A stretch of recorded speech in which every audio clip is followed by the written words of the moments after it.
Hello guys, this is your friend Naruto Audio Fanfics and we are back with a new fanfic. Which is what if Naruto became the Dark Savior?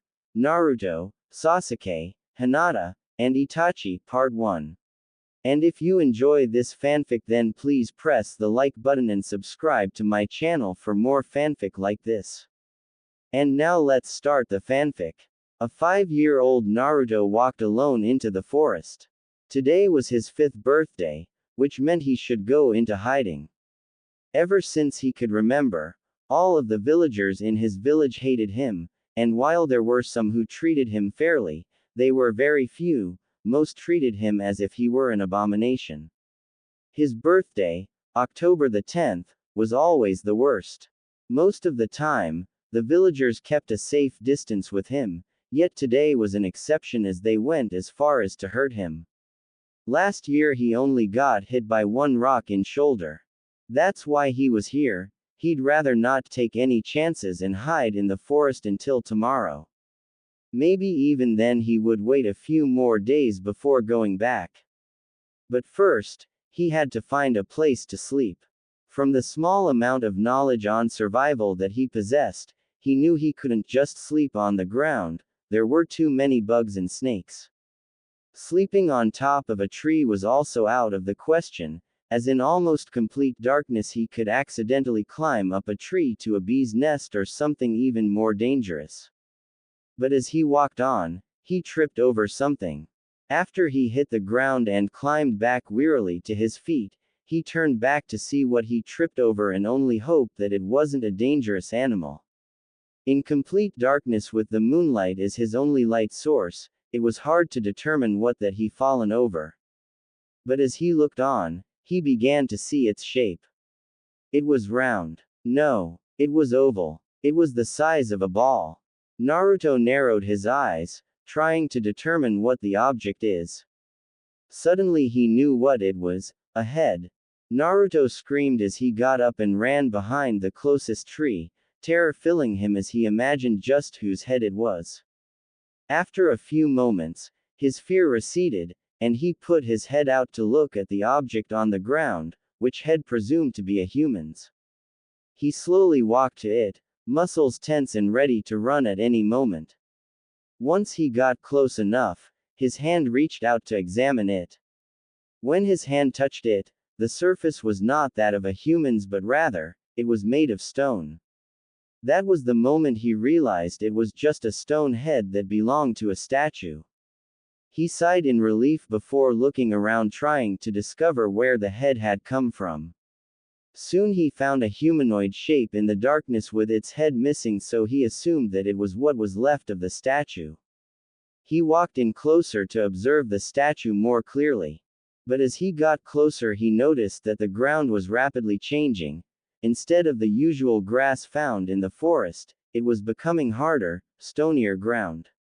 He looked down at his feet and, despite them being in complete darkness, he saw that he was on a stone path. He looked ahead and saw a path continuing deeper into the forest. Maybe I could find a shelter for today, or for a while, the boy thought. He followed the path further into the forest. As he continued to walk along the route, somehow it became darker the further he went.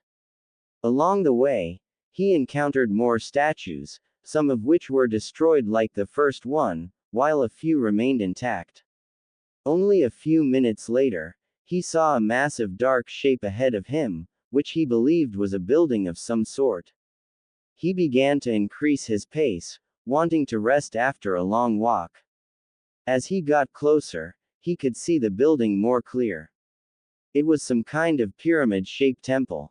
He finally stopped on the first step of the pyramid.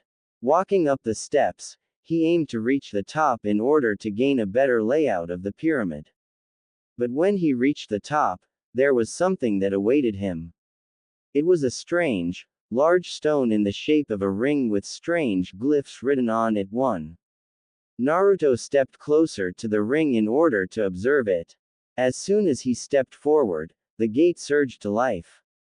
A red light ran through the ring, and the once empty middle now was being filled with energy, crackling and humming. Naruto took several steps back, cautiousness filling his young mind. After a few moments, seeing that the gate wasn't doing anything else, he stepped forward. At this moment his childish curiosity began to step in. He wondered what this was, what this creation was in front of him. As he slowly walked towards the ring and extended his hand out, he felt his hand make contact with the energy surface. The light began to consume his world and where the boy had been, replacing it with emptiness. XXXXX. Korriban, once a proud world. Korriban, once a homeworld to the Sith species. Korriban, once a world where dark Jedi reigned supreme. But now, Korriban was nothing, except the canyons and deserts and the lonely howling wind. In the Valley of the Dark Lords, many tombs contained the bodies of infamous Sith lords throughout the history, such as a body of Darth Andedu, a Dark Lord who tried to cheat death. In a way, he succeeded. Indeed, many of the tombs in this valley contained the legacy of those Dark Lords. The tombs were now lifeless, crumbling and decaying. Only a few things remained, such as Sith holocrons, Sith artifacts, and ancient weapons, all of which were guarded by Tukata, also known as the Sith Hound. The tombs remained lifeless except for Tukata. Even so, that day, something changed. In one of the tombs, a small life began to emerge. XXXXX. Naruto slowly opened his eyes. He got up from the ground and began to observe his surroundings. He was in some sort of hall, but it was too dark for him to see clearly. Yet he could feel it, his surroundings had changed. The air had become dry and full of dust and sand. The temperature was cold. Wherever he was, it was not Konoha. What should he do? Naruto had no idea. He sat down in complete darkness, helpless. Finally, after thinking in silence, he concluded that the only thing he could do was rest. He was too tired to do anything, not to mention that it was nighttime. Lying down on the floor, he rested his head on his hands for a pillow. He closed his eyes and hoped for the morning to come soon. XXXXX. To say that she surprised would be an understatement. To say that she was interested would be an understatement. And to say that she was disappointed would be as an understatement.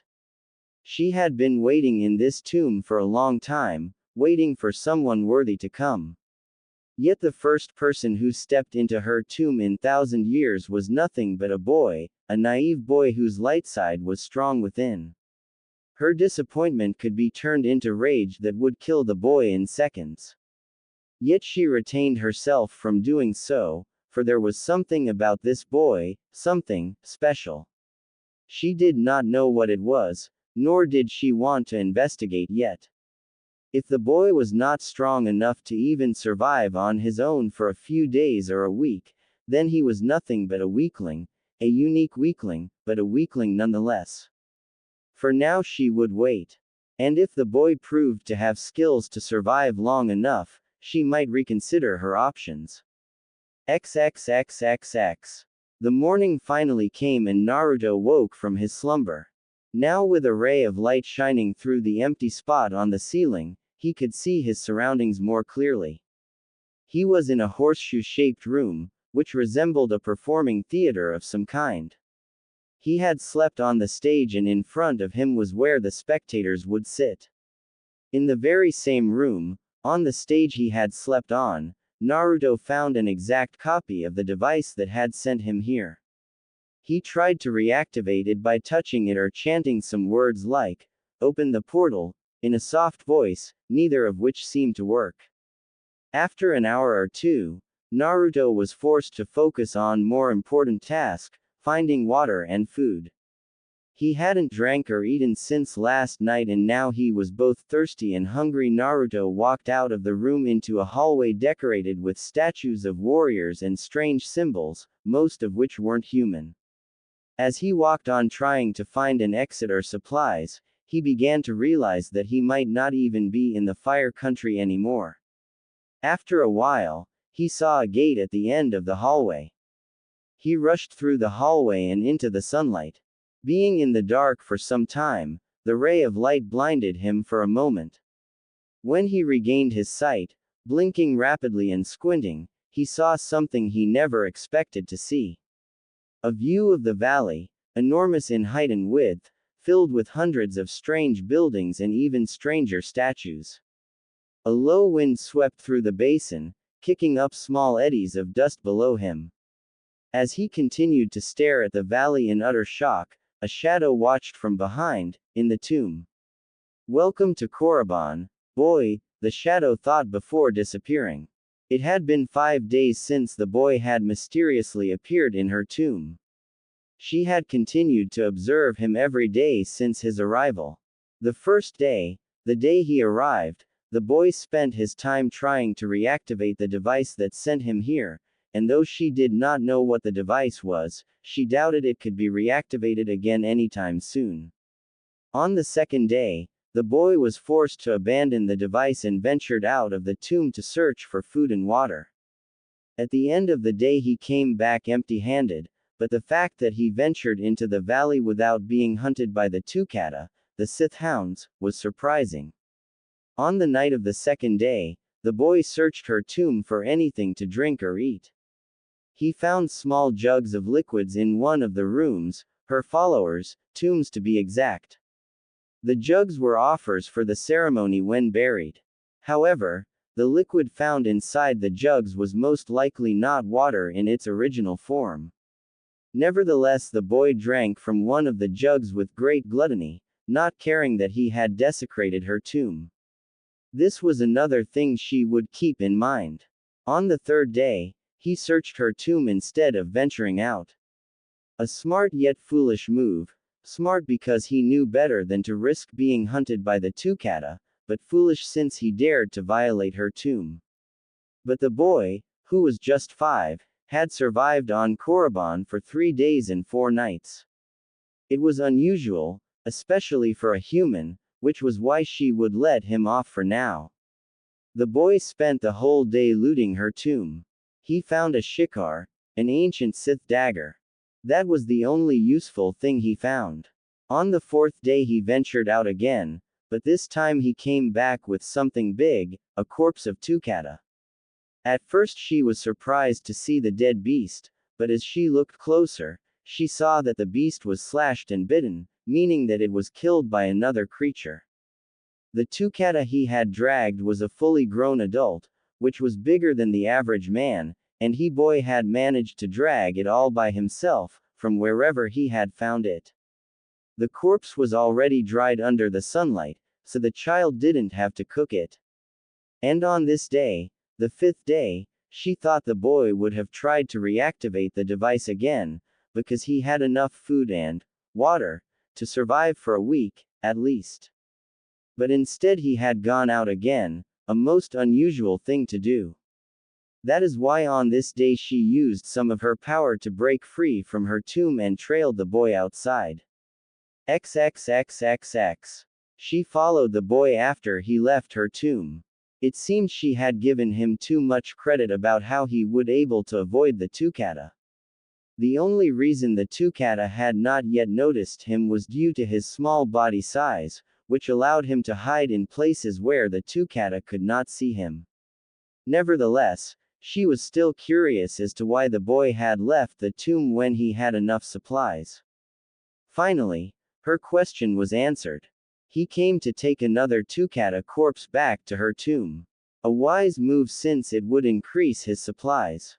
The boy showed great levels of strength again as he began to drag the Tukata back to her tomb. But on his way back, in a small narrowed part of the valley, he encountered something new. XXXXX. Naruto was dragging his extra supply back to his base. Yesterday he discovered 2 dead bodies of the creature that guard this place. His instinct told him that these creatures were not friendly, so he chose not to approach any of them. But with no food, he would be forced to hunt them sooner or later. When he discovered the bodies, it helped him avoid an inevitable fight with these creatures, for a while at least. The dead bodies were also dried up by the heated sun, so he did not have to cook any of it. It still tasted unpleasant though. But as he dragged the body through a small, narrowed valley, he heard a low growl coming from above. He looked up to see the source of the sound, but one of the creatures had already leapt. It wasn't as big as the other one, but it was imposing nevertheless. The creature landed heavily onto Naruto and forced him to the ground. It stood on top of him, claws out and snarling, ready to bite. Naruto kicked wildly at it, squirming loose only because of his small size. The creature, thrown back by his frantic kicks, was able to maneuver and landed on its feet, but this still gave Naruto enough time to get back on his own feet. He quickly pulled out the dagger he had found at his base. It was small enough for a 5-year-old to wield, although with great difficulty. The dagger weighing down his hands, he stared at the beast, and it met his own eyes with a low growl. It began to stalk toward him again, intent on its prey, but Naruto danced sideways out of its reach. XXXXX. She was satisfied by the scene. Finally the boy was forced to fight, and it would be an interesting show to watch. Perhaps a final test to see whether he was worthy or not. She also noticed that the Tukata he was about to fight is a unique one. While normal Tukata had red eyes, this one had blue eyes, a strange mutation, though not entirely unheard of. From what she heard, the blue eyes Tukata were easier to tame, but that did not make them any less dangerous. She observed the scene closer, but before the fight between the two could begin, a mighty roar was heard in the air.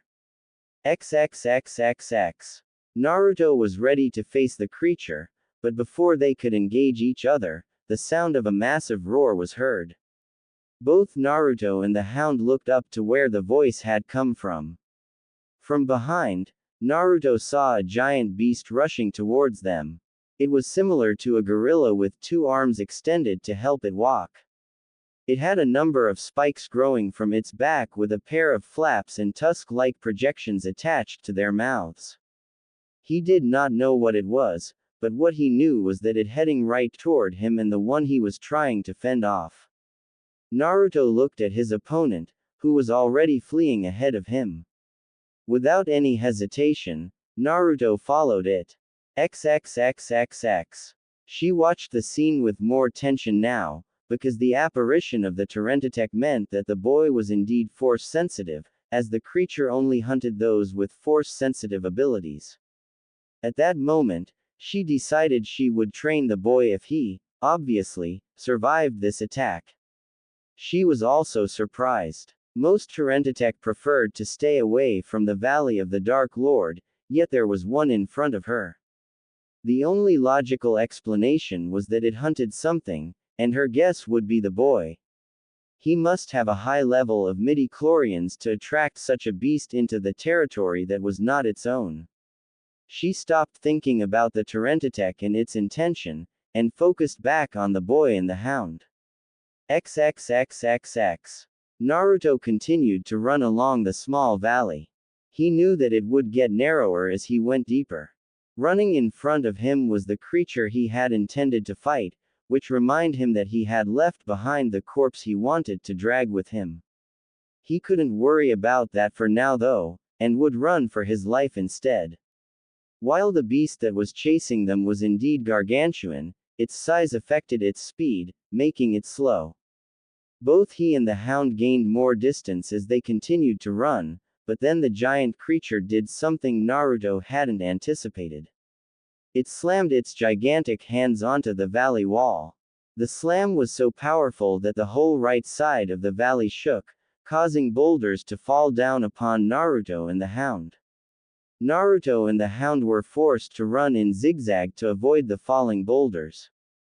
The two were able to dodge most rocks that fell down and finally ran past deeper into the territory, which meant that the creature could not follow. Yet the boulders did not stop falling and they were forced to continue running. Finally, they saw the exit of the valley.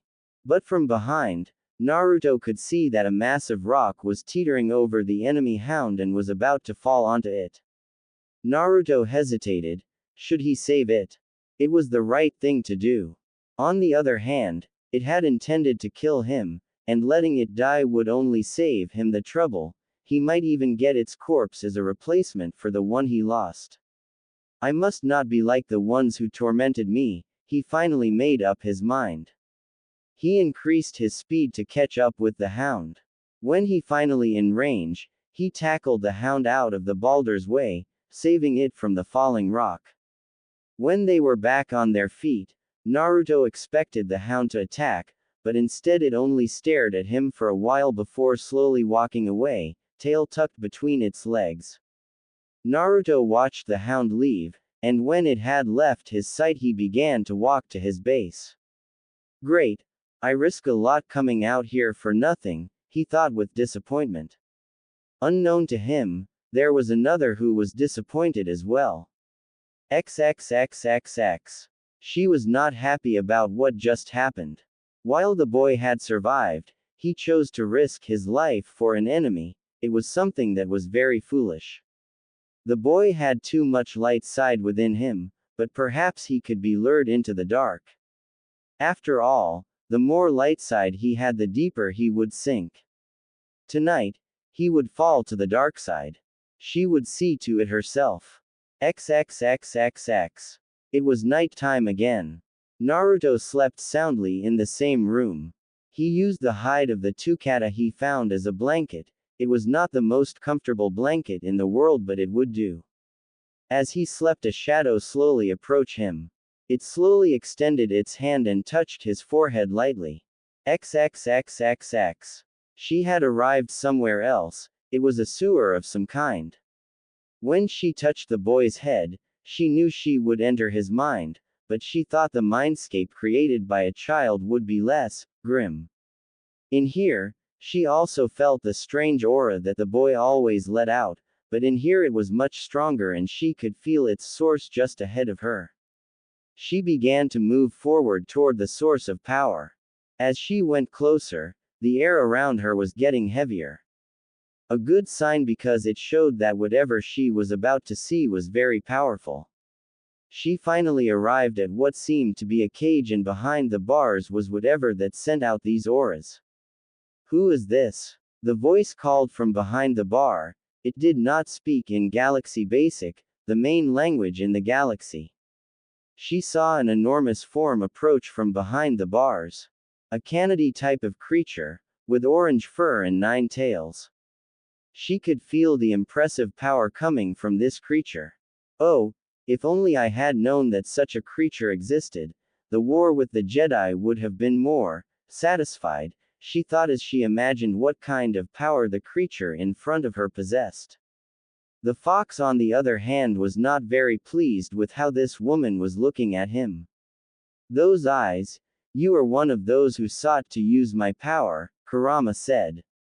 He let out his murderous intention on the form of red chakra, trying to intimidate the woman, but instead the woman became even more fascinated by the creature. Know your place, human, I could tear you apart in seconds, the fox warned. She was fascinated by the creature, but even she knew that this creature was beyond her league, and when your enemy is out of your league you either wait for the moment to strike or manipulate them.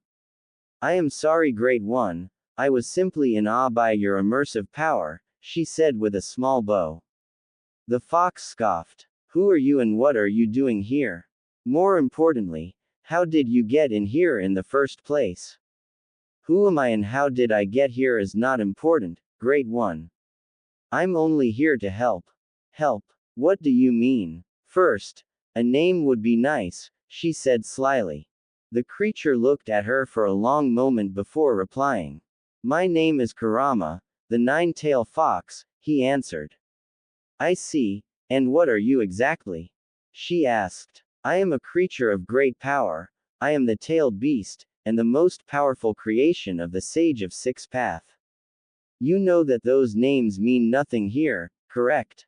She asked Kurama. It's not the point, now tell me why you are here. She nodded. Did you notice that you and the boy are in a different place? Yes, I can see through the eyes of the boy when I want to. I can see that we are in some kind of valley and not at home. Kurama said the word home with dismay for some reason. Since you can see the event that happened today, I will cut this short. The boy needs my help if he hopes to survive this place. From what I see, he was doing just fine on his own, Kurama said, but she shook her head. The beast that hunted him today was a Tarentatech. It will hunt anything with unique power, and it will come back. In fact, more of them might be coming as we speak. Kurama was silent for a few seconds before finally speaking. I wanted to know something first, Kurama said, and she nodded in agreement. Who are you? I will reveal to you in due time, she growled lightly. If you want my help, at least respect my privacy. Fine. Next question. Where are we? I don't mean in the mindscape but where the boy and I are. She smiled. You two are on planet Korriban, the homeworld of the Sith. Kurama blinked in confusion. You have come from a pre-spaceflight world, haven't you? Kurama was able to shake off his confusion and able to answer. I know what space is, it's someplace that is beyond the sky, right? She nodded. Good, at least you know the basic concept of space, but my time is growing short so I will have to explain another day. I can answer at least one more question. Kurama rubbed his chin, thinking of a last question to ask. How did the boy and I get here? Kurama asked. That I do not know. The device that sent you and the boy are not original parts of my tomb, and I am not always awake, so I do not know who or what installed the device that sent you here. Now, can we begin? Kurama hesitated, and finally nodded. Good. Now listen carefully. The only way the boy can survive on this planet is through my training, but I will not train him in this current state. He has too much light side within him. I need knowledge about him in order to drag him down to the dark side so he could be a proper Sith. After she finished, she felt smugness radiate from the creature before her. Oh, so you just plan to use him, after all, he said with glee. She raised an eyebrow. You doesn't seem to be disturbed by this. Don't be mistaken, I only care about the boy's well-being because my life is tied to his, for now. But I still hate the boy. Any chances of seeing him suffering without being hurt, I will take it. As for your question, I think I know just the thing you needed. After hearing that, she smirked as well. XXXXX. Naruto opened his eyes. He was now in the empty void of darkness. He looked around trying to determine where he was or where the exit was. But then an image appeared right in front of him, out of nowhere, and began to move. So this is the boy. The scene show a room, full of important figures in Konoha along with an infant in the middle of the room. Yes, it is him. Naruto recognized the voice the third Hokage. What shall we do with him? One person asked. Well, the fourth wanted us to raise him as a normal child, another said. Raise? Yes. Normal? No. Someone else said. Indeed, the fox is sealed within the boy, he is now an asset we must use to protect Konoha. You think of him as an object too much, Danzo, the third said to Danzo. Your point. We shinobi are just tools for protecting who we serve, and in this case it would be Konoha. The boy won't be different. Still, the third made his point, one of the elders said. If we treat the child badly, he may begin to think about revenge. If that time ever comes, we will kill him. Surprisingly, it was the third who said that. I can see the same heroic personality of his father within this boy. He will be willing to make necessary sacrifices if we raise him in the right way. He then looked at Danzo. I understand your point, my old friend, but to turn him purely into a weapon will only end in bad results for everyone, Konoha and the boy. Let us raise him as a normal shinobi instead. he can be useful to us and we don't have to risk him turning against us. Very well. You made your point, Danzo said to the third. The third slowly walked to the boy and removed the blanket that covered his face. Naruto immediately recognized his own face on the child, just a younger and chubbier one. I'm sorry, child, but your fate was sealed the very moment you were born as a child of the fourth Hokage, the third said to the boy. The scene faded away. Naruto was absolutely confused. Why would the old man say he would kill him? He did not understand. I could answer that question for you, the voice of a woman called him from the shadows. What? Who are you? He asked, startled that someone had made it here and he hadn't noticed. Who I am is not important, but you have questions, and I am here to answer them. Naruto was silent for a while before speaking.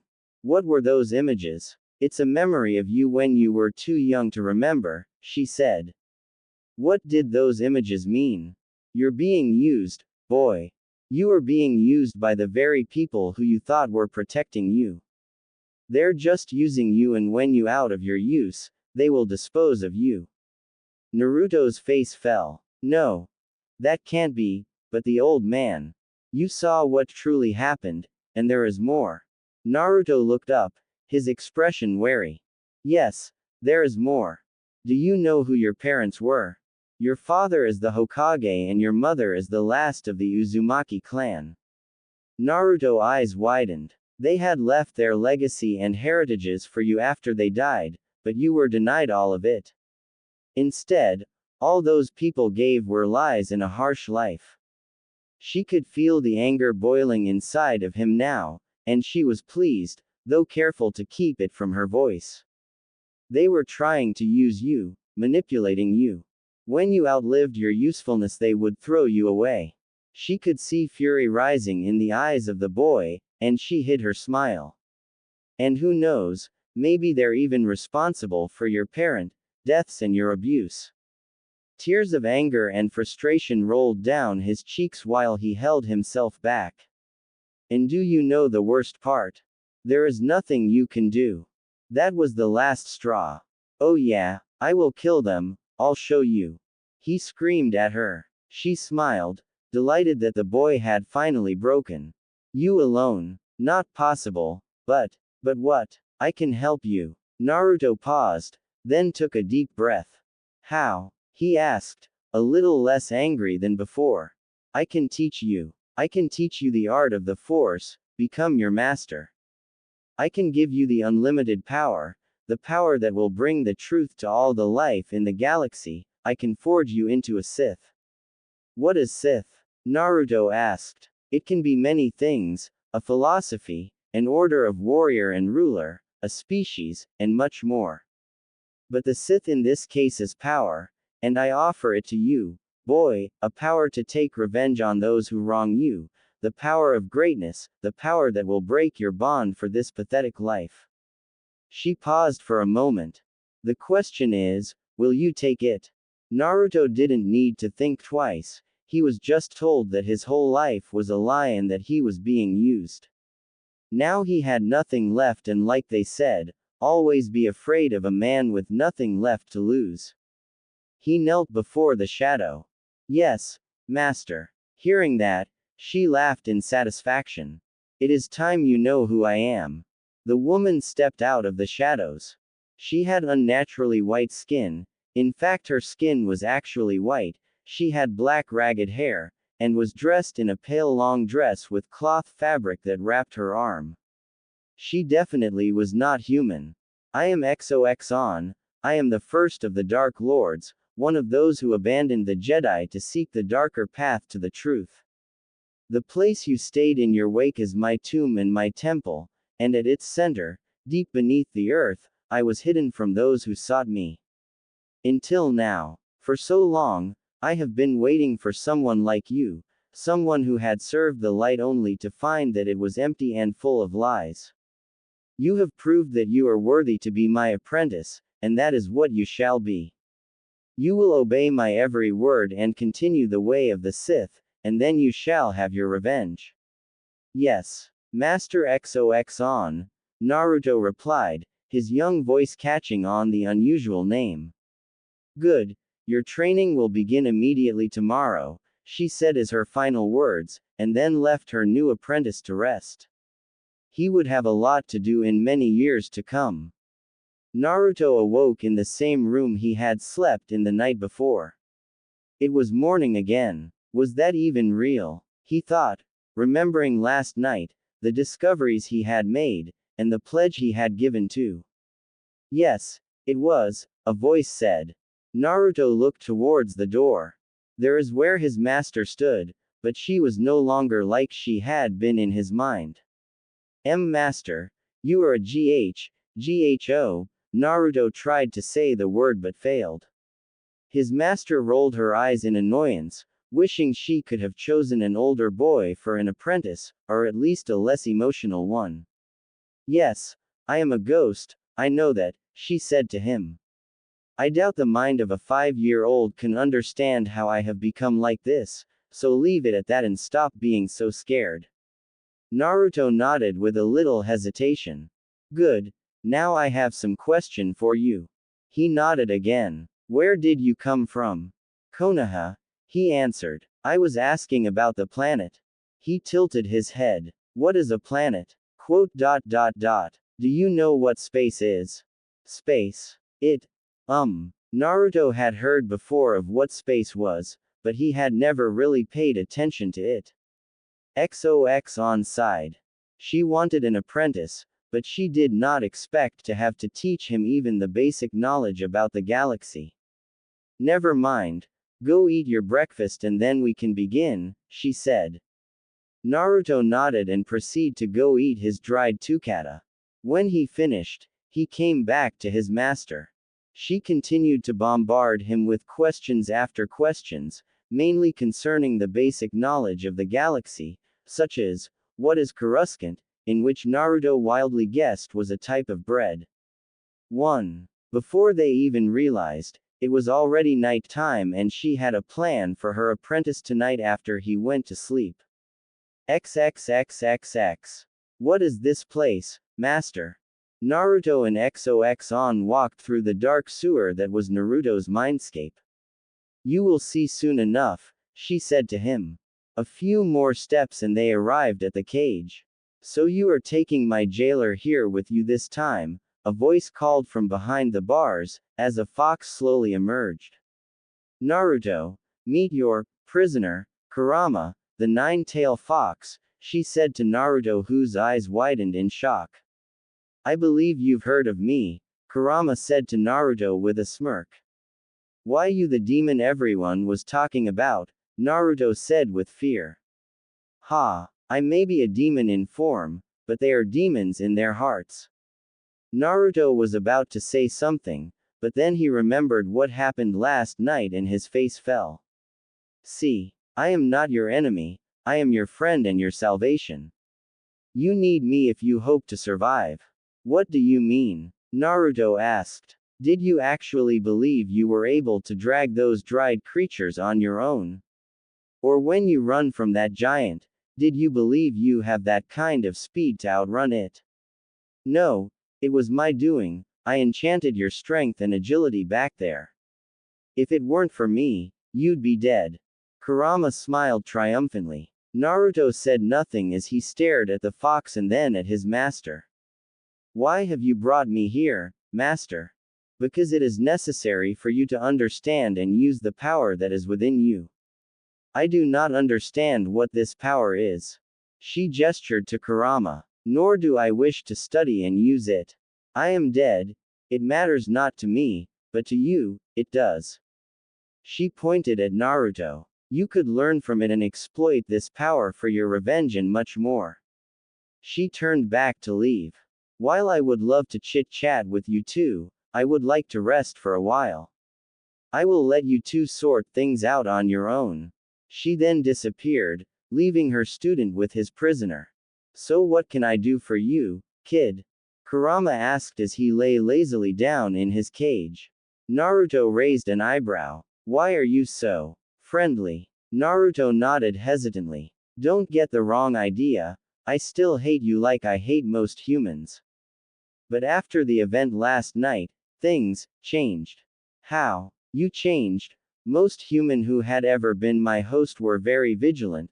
They all, what do you call again? Light side. Yes, that is the word, they are all touched by the light side. You on the other hand. Dark side? Naruto asked. Yes. It made thing more interesting.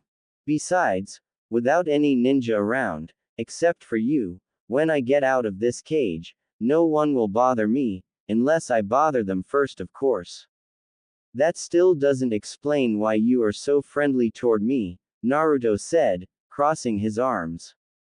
Don't you see? Without those ninjas on my back when I break free I will have true freedom. I just have to wait for the seal to weaken then escape. Currently though, I don't want that. I want to stay and watch where this path will take you, and when you're about to die then I will break out. In the end I will win, I will have my freedom, the fox said with a grin. But for now I will lend you my strength, within limits of course, because my long-awaited freedom means nothing if I die along with you in here. I see. So, is there anything else you want? Quote. There was a long silence. Quote. You can't think of anything, can you? Naruto nodded shamefully. Kurama sighed. Well, this is the first time you meet me after all, I will give you time to think, he said, and then the world was slowly consumed by white light. XXXXX. Naruto awoke back in the real world where his master awaited him. Today, they could finally get on with their training. Training Year 1. BBY. 59. Notable event. The lost city of Wayanta is discovered on Polis Massa. During the first year of his training, Naruto spent most of his time studying the galaxy rather than studying the art of the Sith. Coming from a pre-spaceflight world, he had no knowledge of, well, everything. XOXON was forced to teach him basic astronomy, basic physics, basic survival skills, basic technology, space travel, prominent locations that she presumed still existed, and other notable knowledge. While he was studying, his master also told him of locations to gain food and water without much risk. For food, he could simply hunt the vermin that infested her temple, which was less dangerous than hunting Tukata. For water, he had to travel a bit further from the tomb. West of her tomb was a small oasis where he could find a small water pond. At the end of year, it seemed that Naruto was studying to become a galactic citizen rather than a Sith. Training Year 2. BBY. 58. Notable event. Jango Fett is orphaned when his family of farmers is murdered by the Mandalorian Death Watch, and is picked up by former journeyman protector Jaster Mariel. The Battle of Concord Dawn begins. The Yinkori gain representation in the Galactic Senate. During the second year, Naruto still had much to learn about the galaxy, which included the language, Galactic Basic Standard. That was also when he realized that he didn't speak the same language as his master did, so he asked how she could understand him. She only answered that he would know soon. In the same year, his real Sith training had also begun. His master trained him in combat by making him practice using his shikar. For now, she only taught him about how to wield his weapon effectively rather than teaching him any real fighting style. He was doing well, but the same couldn't be said about his training with the Force. Naruto had a problem utilizing the Force. The best he could do was sense motions and, rarely, move an object an inch or two. XOXON also put him on several harsh trainings, such as hunting an adult Tukata or climbing the steep cliffs of Korriban, all without Kurama help. Most of the time, he ended up injured and was forced to drag himself back to the tomb. Again without any help. She had also become much harsher. Any mistakes committed during training sessions often resulted in Naruto being shocked by Force lightning, but there was one time he had made a grave mistake and angered his master. His master used force pyrokinesis, a move which leached the heat from its victim, to teach him a lesson, which resulted in him almost being frozen. With each mistake drawing him closer to death, Kurama decided to lend a hand or else he wouldn't live to see his freedom. He told the boy he could teach him some jutsu and other chakra techniques.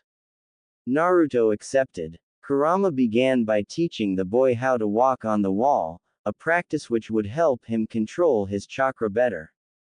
He could still barely do that, but Kurama believed he would get better as time passed. Training Year 3. BBY. 57. Notable event. Birth of Obi-Wan Kenobi on Stujon. The third year was uneventful on most parts. Naruto exceeded in his combat training and had moved on to the next level, by learning combat style and stance, such as Gemso, which was one of the Force user fighting technique. His study of the galaxy went smoothly as well. He could speak some basic now, though barely understandable. Now, XOXON finally began to teach him some Sith lore and language. His chakra training was also coming along nicely. Now, he was able to walk on the wall. He moved on to train his chakra flow and focus point by meditating or gathering his chakra to one point of his body until it became invisible. But what made the whole year uneventful was his force training, the most vital of all train in Zokan's eye. He was still terrible when using the force. XOXON knew the boy was sensitive to the force, or else why would the Tarentatech have hunted him down 3 years ago? Yet, he could not even lift an object for more than 5 seconds. Pushing him by punishment would only result in a drawback, and leaving this issue untouched was not ideal. That was when she had an idea. The force was tied to the emotions and will of a person, so if she could force her apprentice into positions where his will and emotions were pushed to the extreme, maybe she could unlock his force potential. One day, she finally executed her plan. XXXXX. Another study session of Galactic Basic Standard for the 8-year-old Naruto. After the end of his second year, the time his master spent teaching him about galaxy had become shorter and shorter. During his first year, his master spent most of her time teaching him about fascinating things in the galaxy, the stars, the sun, spaceships, aliens, and that sort of thing. It was like listening to storybooks, only, well, it was real. That will be all for today, his master suddenly said. Naruto blinked in surprise. Normally, these lessons would take the whole day, but it was only early afternoon. Now you're wondering why I ended our lesson early than usual, correct? Naruto nodded. I think it's time you change your gear. She pointed at his old cloth, which was little better than rags. Close by, to the south of here, there's a place called the Sith Academy. It was used to train Sith during the reign of the Sith Emperor, and now it's abandoned. There should be something left for you there to salvage. That will be your mission for the rest of the day, XOXON said before disappearing. Naruto took up his shikar and a few other supplies and, without delaying, departed to the Sith Academy. XXXXX. It didn't take long for Naruto to reach the academy. He had seen the academy from afar on several occasions. It was a gigantic pyramid-shaped building, and this was the first time he had ever set foot into the academy. The once great University of Dark Arts now lay in ruins and was but a shadow of its former self, but so did every place in this valley. As he walked through the hallway of the academy, he could imagine what this place used to be like. A busy hallway full with students, teachers, scholars, acolytes, and warriors running around, hurrying to their businesses. It made him wish to see what this place used to be like. Naruto checked the building, room by room, hallway by hallway, for anything of value, but despite all the efforts, he could not find anything. He might not know exactly when the academy had been abandoned, but it must have been a long time ago, because not a single valuable object could be found in this place beside the stone and metal that was used to build the place. After hours of searching, he began to believe there would be no benefit to this mission. He could not gain entry to the higher floors, closer to the summit of the pyramid. The door was sealed by some strange symbols. From what his master had told him, it could possibly be Sith sorcery, something he was not ready to face or learn yet. He also could not gain an entry to the underground area of the academy either, because there was a giant boulder blocking him, which seemed to be reinforced with Sith alchemy and sorcery as well.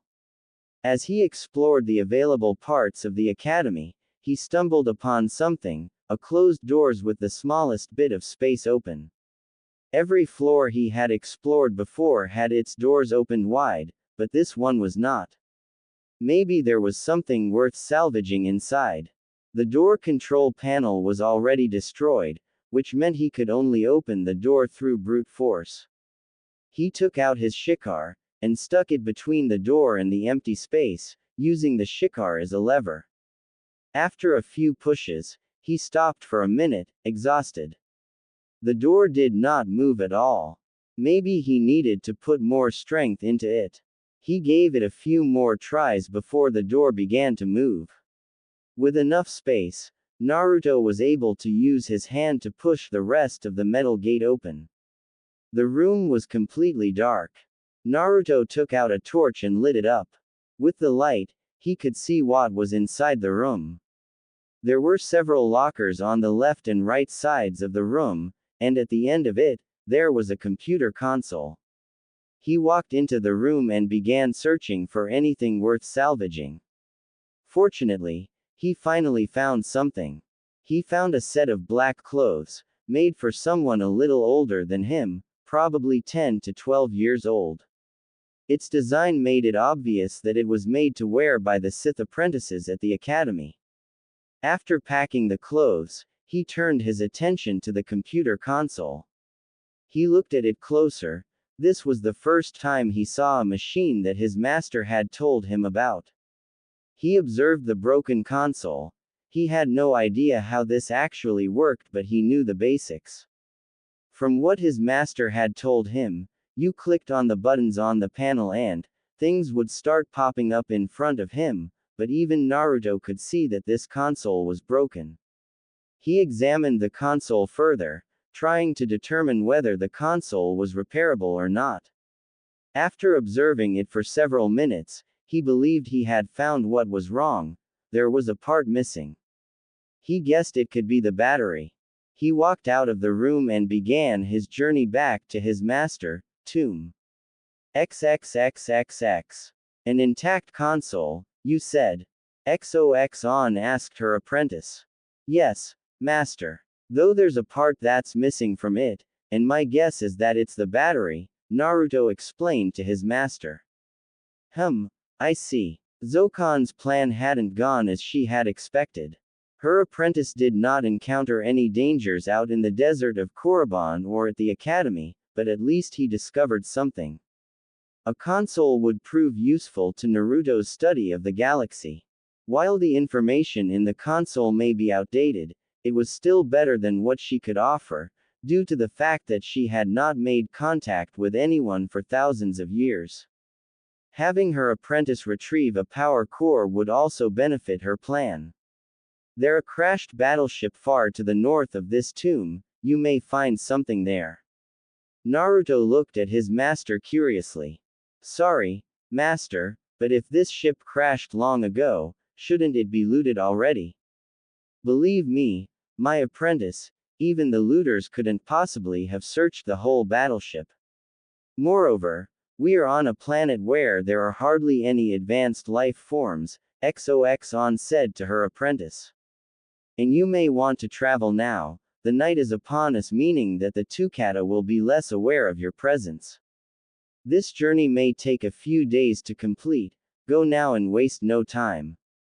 Yes, master. Naruto said with a small bow and went to pack some of his things. He left his new clothes at the tomb, deciding they still needed some repair before he could wear them properly. XXXXX. It took Naruto 2 days to make his journey to the wreckage of the battleship. He followed his master's advice and traveled only at night, when the predators became less active, and now rose the dawn on the third day. He was on a cliff a few kilometers away from the crashed ship, but from here, he could clearly see the wreckage of the battleship. It was triangular shaped, with the middle of the head and mid-ship split into two sides. It was incredibly enormous, approximately 800 meters long. This was his first time seeing a starship, so he had no idea whether this was an average type of ship or larger than normal. It was also, surprisingly, intact, and perhaps it could be repaired. He could not let that thought distract him on his plan to acquire the battery. 2. After another long walk, he arrived at the wreckage. He walked through a yard filled with different metals, ranging from small steel scarabs to large towers of alloy. His focus, though, was on the inside of the ship. He would start from the bridge because of what his master had to tell him, that the starship bridge was where the commanding center should be, and where there was a commanding center, there would be lots of computers. What he didn't realize is that as soon as he stepped in the battleship, he had alerted two predators that lived within. Let the hunt begin. Naruto walked through the ruin that was once a capital ship of the Sith fleet of the Sith Empire. Even in its ruined state, the ship was still the grandest thing Naruto had ever seen.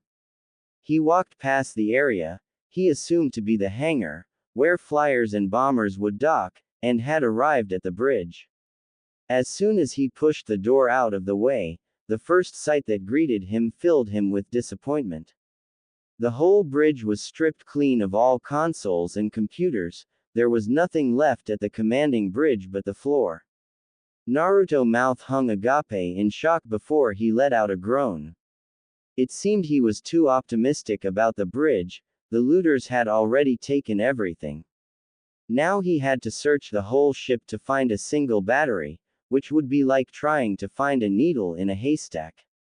Maybe it wasn't a total loss that he came to the bridge though. From here, he could get a view of the ship layout. He might be able to determine where to go searching first.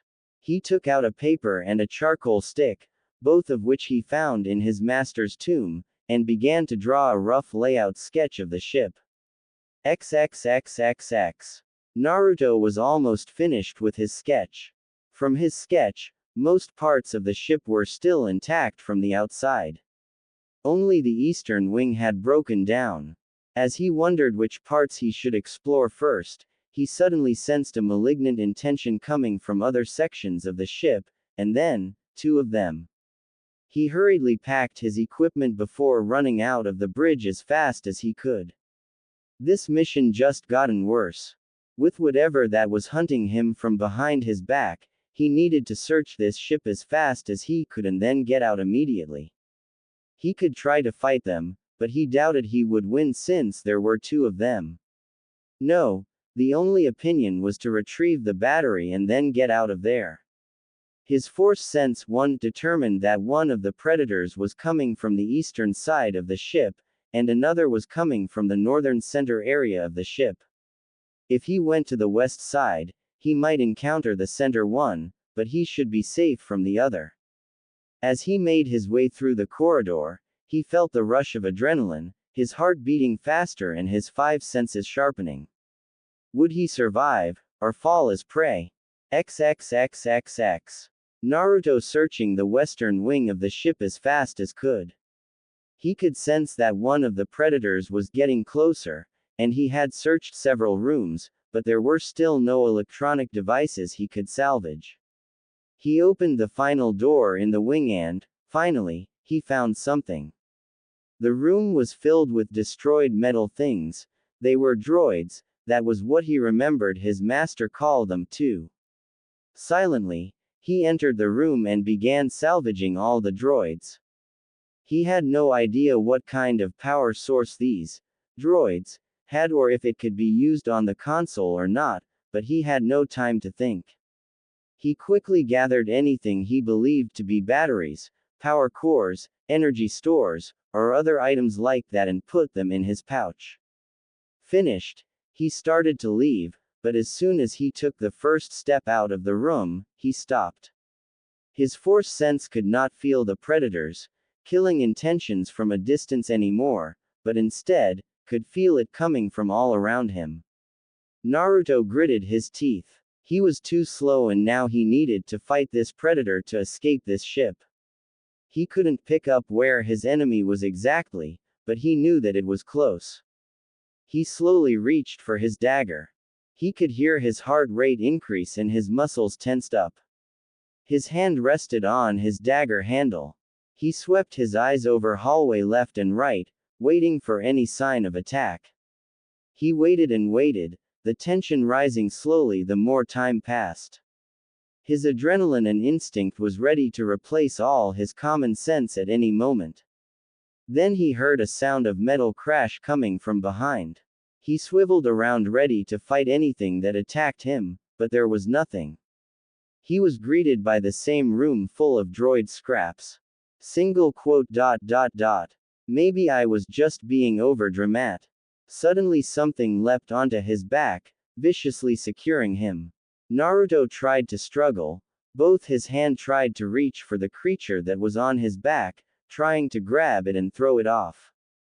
The task, however, was made even more difficult when the attacker sank its claws into Naruto's back.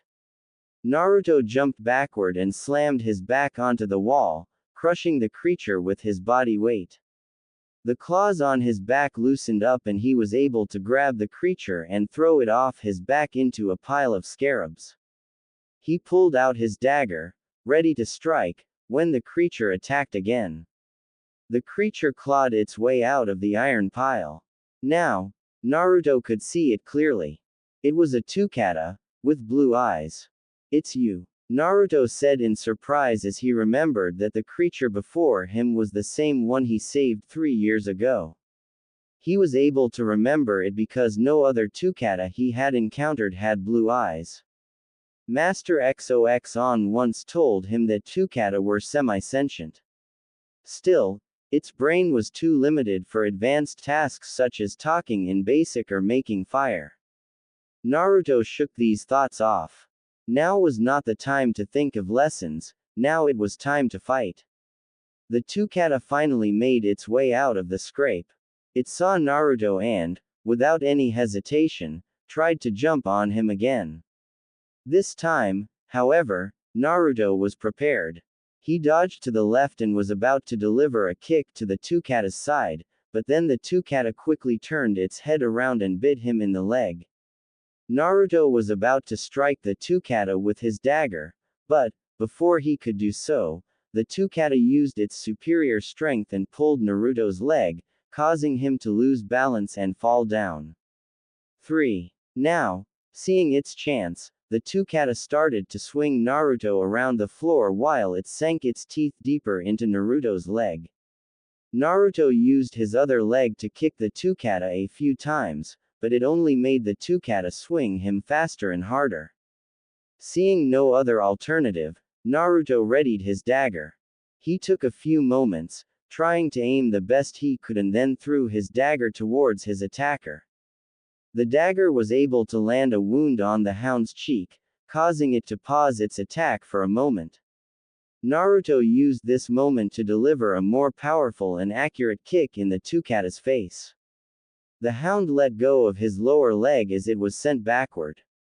Naruto stood up. His leg was injured by the bite, making it difficult to walk and near impossible to run. The Tukata was still dazed from the kick, but for Naruto to have any hope of winning, he needed his dagger, which he already threw and was now behind his opponent. By his prediction, there was no ways he could walk fast enough to retrieve his dagger before the hound recovered. "Kurama, could you lend me a hand here?" he asked his prisoner through his mind. "Sorry kid, but I know you can do this on your own. I saw you take down the bigger one before," Kurama pointed out. "That was only because I had enough time to plan and set up a proper trap. Not just charge in blindly," Naruto explained. "Well, You could always start now, Kurama said, and Naruto could hear a small chuckle from Kurama in his mind. Curse you! Naruto shouted in anger. His opponent was still dizzy, much to his fortune. He looked at his dagger. Guess I don't have much a choice, do I? He extended his hand toward his dagger, then took a deep breath and focused. The dagger began to shake. Come on, move, Naruto thought. He looked at his opponent briefly. It had recovered and was preparing to attack him again, haunches gathering and muscles tensing. Naruto ignored it and focused his attention solely on the dagger, which was now slowly moved toward him. Move. The hound came closer. Move. The hound leapt up. Move. The hound was about to pounce on him. Move. He shouted out, and finally the dagger flew toward him, but before it or the hound could reach him, the whole floor collapsed, sending everything downward including Naruto and the hound. XXXXX. Slowly, his eyes were opened. He was on rocky and sandy ground of Korriban once again. He was in an area underneath the ship with large metal junkyard. Naruto looked upward and saw a large hole over his head. He began to think back on what happened. The floor he was fighting with the two kata collapsed down, sending him and his enemy downward, passed through the ship and down to the ground. The reason he couldn't remember the fall was probably because something must had hit his head on the way down and knocked him unconscious. He slowly got up from the ground. He scanned his surroundings for any clues of where his enemy, or his weapon, was. When suddenly, he remembered something vital. He used his force sense once again, and what he feared was true. He could not feel the other predator beside the hound. The signal of the creature was not in the distance anymore, and the signal was coming from all around him, which meant it was too close for him to accurately locate. Naruto quickly looked around, trying to find his weapon. He spotted his dagger on the ground and quickly moved to retrieve it. As soon as he picked it up, he heard the sound of footsteps running through metal scraps from behind one of the alloy piles. He got into his fighting stance and prepared. On top of the pile, he spotted the hound running down the pile toward him. He prepared himself. The hound would likely to use higher ground advantage to jump on him again, so he readied his dagger to stab it midair when it did so. As it ran closer, he steadied himself. His eyes never left the hound, but when it reached the range to jump onto him, it did not. Instead, it ran toward and then past him. Naruto looked after the hound's trail in confusion, wondering why it didn't attack. Suddenly, behind him, a loud roar was heard and something burst from the scrap pile. Naruto turned around and was horrified by what he saw. A gargantuan creature he had feared the most in this world, the Tarentetech. The beast spotted him and roared a mighty roar as it made its way toward him. Naruto immediately took off after the hound. In his head, he was only thinking of one thing. Deja vu. As he ran on, he hoped to find an exit or some advantages over the Tarentetech. He chose to follow the hound's footprints, because one thing he learned from living in the desert was that these animals always knew their way around endless desert and maze-like valley of Korriban. To put it simply, the hound might know an exit. At last, he saw the hound, but instead of running it stopped and stared at something. Naruto was confused at why the hound did not run, but when he got close enough, he saw the reason why the hound stopped. He slowed down and stood beside the hound. In front of them was the dead end. The ground began to shake behind them. As he and the hound turned around and readied their weapon, Naruto looked slightly at the hound and said, "It's your fault." The hound gave him an annoyed, yet surprised look and a low growl, but remained still. Finally, the Tarentetech came around the corner. It immediately spotted Naruto and the two kata. It pounded its chest several times while roaring like a beast before charged at Naruto and the hound. Once it reached them, it slammed both its hand onto them, creating a storm of dust. Once the dust cleared out, nothing. It looked around, trying to find out where its prey went. Suddenly, something jumped onto its back. It was the boy and the hound. Both of them dodged to each side of the Tyranitek and used the dust cloud to cover them while prepared to attack it from behind. Now on the Tyranitek, Naruto and his new partner began to attack the Tyranitek. Naruto was about to stab it when it used its hand to grab him and threw him off. He was able to land on his feet when he hit the ground. He quickly recovered and looked at the beast. He instantly dodged as the beast charged at him. The Tyranitek ran into the wall and stunned itself. During the crash with the wall, the Tukata was thrown off the Tyranitek's back and was knocked unconscious. As for Naruto, he used this chance to run up the Tyranitek's back all the way to its head. Once he reached the spot, he jabbed his dagger into the beast's eye socket. The beast roared out in pain and pushed Naruto off its face. He was on the ground again, but this time without any weapon. The Tyranitek was now on a rampage because of the pain and the loss of its eye. It destroyed anything in front of it. Luckily for Naruto, he was not in its line of sight right now, but the hound was and had not recovered yet. The Tyranitek made its way toward the hound, no doubt wanting to kill it. Naruto wasn't entirely sure what to do. According to all his common sense and logic, he wasn't supposed to save the hound. He could use this chance to come up with another plan of how to escape or kill the Tyranitek, but his feeling told him otherwise.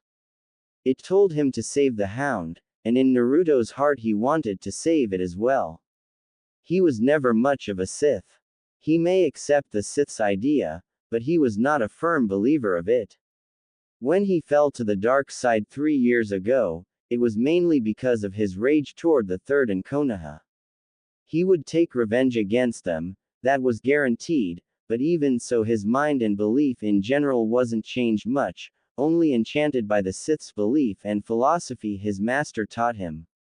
4. He continued to stare at the helpless hound and the advancing Tyranitek. He closed his eyes and took a deep breath. When he opened his eyes, he knew what he had to do. He extended his hand toward the beast, calling on the well of energy he could feel boiling in his chest, and he concentrated. The Tyranitek was going to crush the Tukata with its 2 gigantic arms, when suddenly the dagger that stuck in its eyes was pulled by an invisible force, and in the process, yank out one of its eyes. This is much easier than the first time, Naruto thought in delight when the weapon landed in his palm. The beast looked at where the dagger had flown and saw Naruto, standing tall, with a bloody blade in his hand. It didn't waste any moment and charged toward him. Naruto took a defensive stance and remained calm, watching the beast coming to kill him. The beast was getting closer and closer and yet Naruto did not move, he did not fear. 5 more steps before it hits me, he thought and began counting each steps of Tyranitek. 1. The Tyranitek was only a few meters away from him. 2. It raised one of its arms up. 3. The beast raised another arm. 4. The beast was about to slam both of its hands onto Naruto. 5. With the last step, Naruto leapt. He slashed his weapon along the other eye of the Tyranitek, blinding it completely. Now that it lost its sight, the beast went out of control. It swung its arms left and right, like a mad beast, and all mad beasts must be put down. Naruto raised one of his arms up and concentrated. He gathered the force within his hand.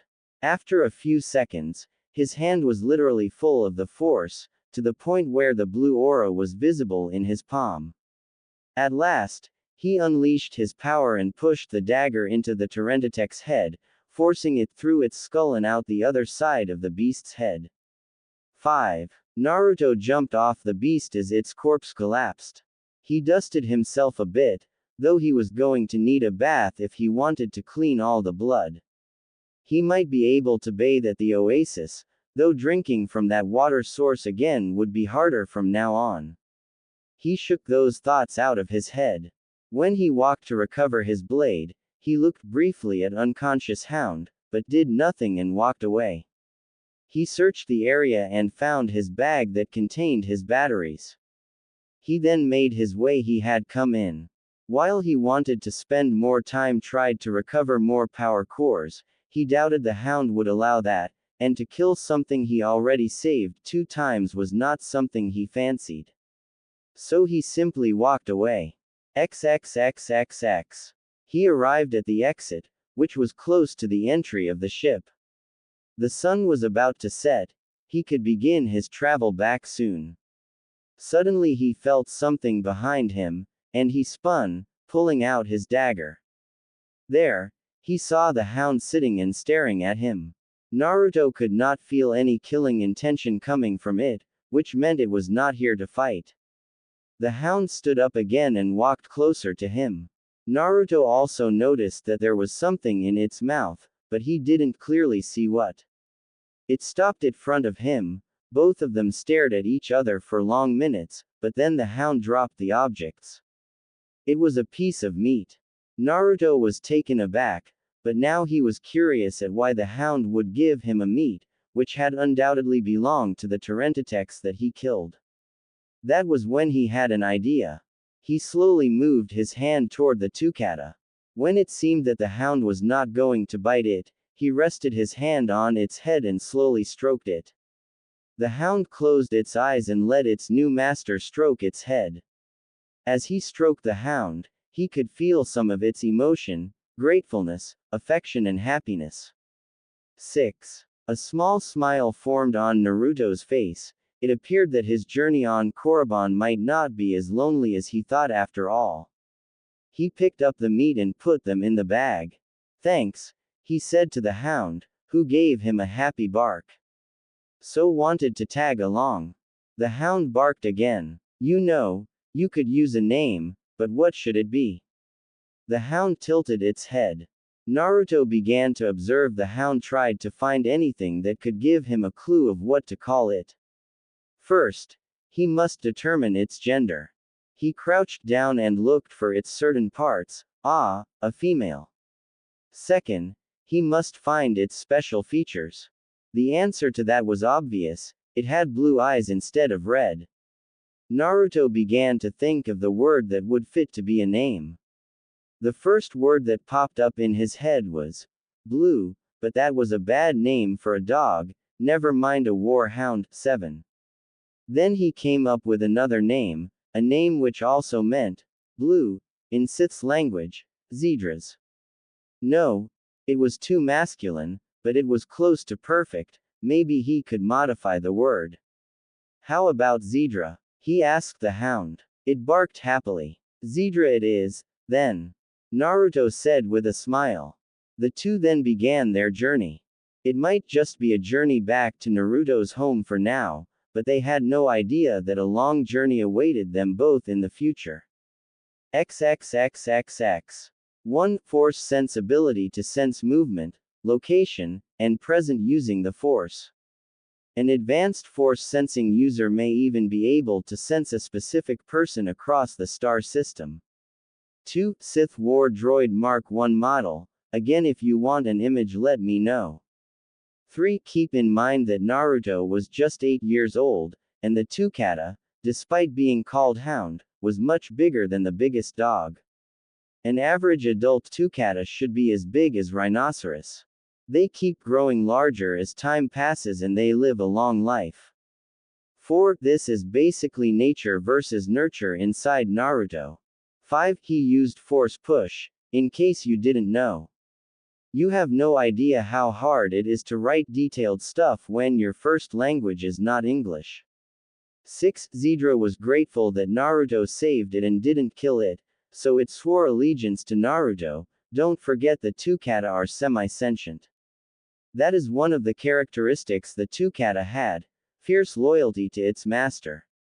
7. A reference to a certain kids show with a blue dog as its icon, winking face. My whisper, Force Ghost, ghastly voice speaking. Yes, that mean XOX on an all future ghost will speak like this.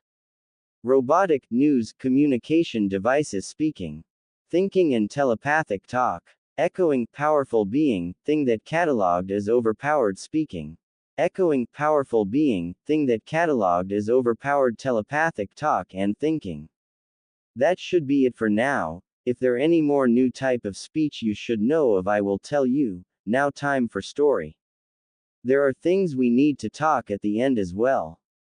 XXXXX. So you found the battery cores, fought a teenage Tukata, befriended it afterward and then killed a Tarentatech, is that correct? Well, I befriended the Tukata after I killed the Tarentatech. Naruto was in front of his master and gave her the result of his journey. For XOX, her apprentice's journey had gone beyond her expectations. Not only was he able to unlock his force potential, but he also procured several batteries along with befriending a Tukata. Your success had gone beyond what I had expected, my apprentice. And I am not easily impressed, she said to Naruto, who bowed. You must be tired now, you can take a break for the rest of the day, but tomorrow our training resumes, understand? Naruto nodded. He was about to leave when his master called to him again. By the way, the hound is your responsibility, and remember this well. Naruto turned back to face his master. Our love for one is our greatest weakness, beware of it. His master gave him that last warning before she disappeared. XXXXX. Training Year 3. BBY. 57. Second half. With his problem in utilizing the force gone, his training in the force went pretty well. He was able to catch up with what he missed during his second year. With that done, this year's schedule went on as XOX had planned. As for the console, Naruto was able to repair it, using some of his master advice on technology. She might not be a mechanic, but she knew enough about machinery to give her apprentice some guideline of how to repair a console. After all, you could not live in a space age without knowing the basics of machinery. Now with new things to learn, XOX allowed her apprentice to leave the tomb 2 days a week to study about what had become of the Sith and the rest of the galaxy, up to one point anyways. The data in console was still outdated, but then again, it was still better than what she could offer. Naruto's hound, Zidra, never left his side. Wherever Naruto went, she followed.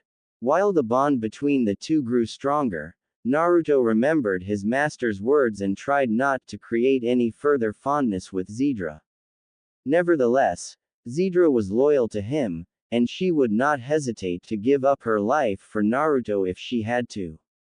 She also provided great help in hunting for food. Training Year 4. BBY. 56. Notable event. None 1. The fourth year had gone beyond Zokan's wildest expectations. Never before in her life had she seen anyone who could learn as fast as her current apprentice.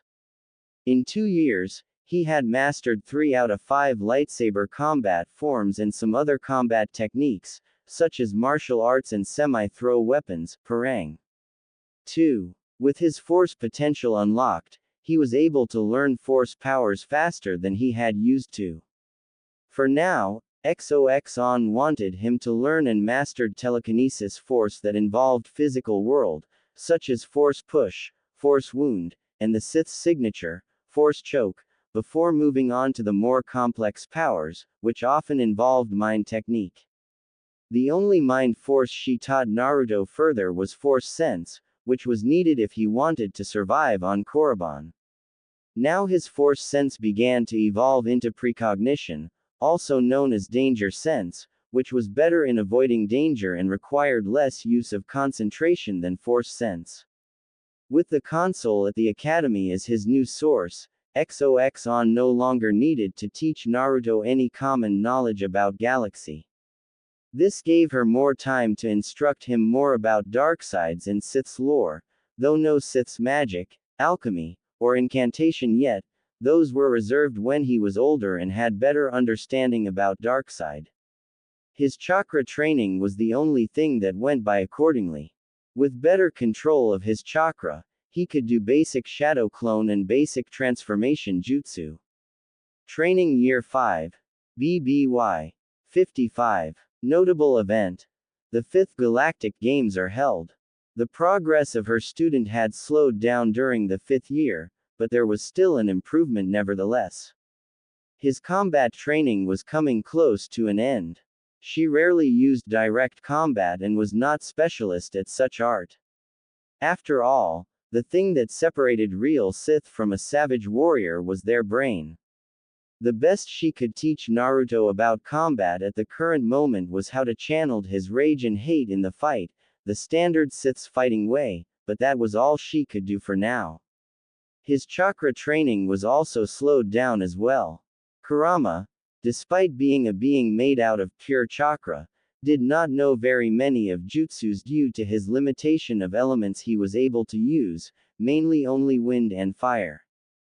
Now, he could only teach a few more jutsu before he had nothing left to teach, which were the opposite of Naruto's force training were. They had started their lesson in Sith alchemy and Sith magic, something XOX was better at teaching. Naruto's arsenal in force powers had increased immensely. He had learned a basic mind trick, comprehend speech, an ability which allowed him to understand another language without need to learn it, and also gave him an answer of how his master was able to understand him when they first met. He had also learned force illusion, force corrupt, force rage, force drain and force lighting. Now he was moving to more powerful and more difficult force powers. And then one day, his master decided to test her apprentice's knowledge and power. XXXXX. The rocks levitated perfectly in the air. Naruto was meditating while he had to keep the rocks in the air using the force. In the same room, his master observed him thoroughly, trying to find any mistakes. Also in the same room, Zidra was taking a nap in the corner. During the past 3 years, the two had grown both physically and mentally, but XOX was not impressed by her apprentice just yet. Uzumaki, his master suddenly called him, but he did not answer. Sometimes his master would use this trick to try to distract him, but now he knew and would not fall for it. Uzumaki. Uzumaki. She called him a few more times, but he still didn't answer. Then a rock hit him in the forehead, causing him to lose concentration completely. That was not a test. He shook his head and listened to his master. Apology, master. But I thought it was another test to see if. His master cut him off. Enough of that, I remembered something you mentioned long ago. Naruto blinked in surprise. It seemed he had forgotten what he told his master long ago, because truth be told he told his master a lot of things for the past 5 years. Did you remember the sealed area within Sith Academy that you mentioned? Naruto, now remembering, nodded. I believe it's time for you to enter it. Are you sure, master? Naruto asked, but he did not expect the result. His master expression changed. She seemed like she was just insulted. I know what I'm doing, boy, she scolded him. If you couldn't even dispel a simple spell, then I doubt you would be able to become a Sith. So this is what I want you to do. Go to the academy, dispel that enchanted door and see what's inside, understand, young one. The last part was emphasized, so Naruto knew she was very serious. He immediately bowed his head, quickly grabbed what he needed, and headed out to the academy with Zidra. XXXXX. He could almost smell it. In there, in that pyramid, the endless wealth that awaited him. For years, he had been stuck on this backwater rock called Korriban, but today he would change his destiny, today he would. Are you done staring yet? A guttural voice called to him. He slowly turned to face his spider face companion. His name was Borda and he was an aqualish, an amphibious species with a spider-like face. 3. Quiet, Borda. Everyone in this galaxy has a right to dream, he told his aqualish companion. Yes, But your dream was so ridiculous people might as well called you stupid, Borda told him. Fine. Let's just go see if there anything worth salvaging, he said, clearly upset. Oh, and Dilly. 3. The Aqualish called to his human companion. There had better be the loot you promised, or else I will grind you and then fed what's left of you to the Tukata, he said coldly. Dilly gulped and nodded. The two walked into the pyramid and began their salvaging mission. XXXXX.